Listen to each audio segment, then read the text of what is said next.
Did you know? Because of a single undelivered letter, the United States was pulled into World War II.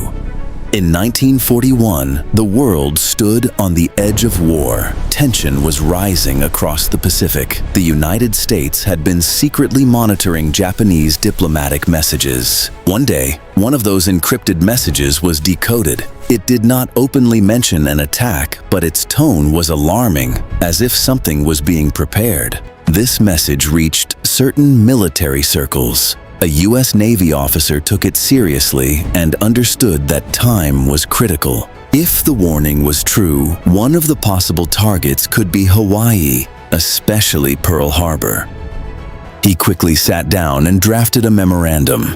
The message was simple but urgent. The base needed to be placed on high alert. Air defense had to be prepared, security tightened, and every possible threat considered. This document could have saved lives. But the problem was not the warning itself. The problem was what happened next. The message had to be delivered, and this is where the system failed. Bureaucracy, delays, confusion. The document never reached its destination on time.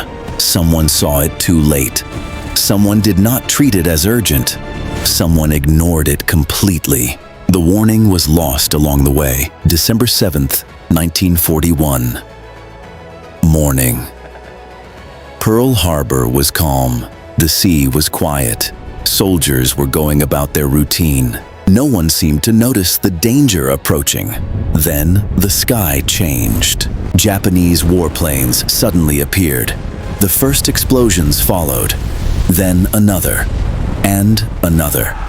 Within minutes, chaos took over the base. Ships were burning, aircraft were destroyed on the ground, and hundreds of lives were lost. The attack was fast and devastating. Only hours later did the United States fully realize it had been pulled into war.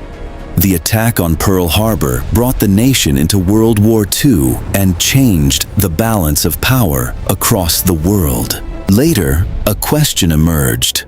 What if that warning had arrived on time? Perhaps history would have been written differently. But the truth does not change. Sometimes wars begin because a single letter never arrives.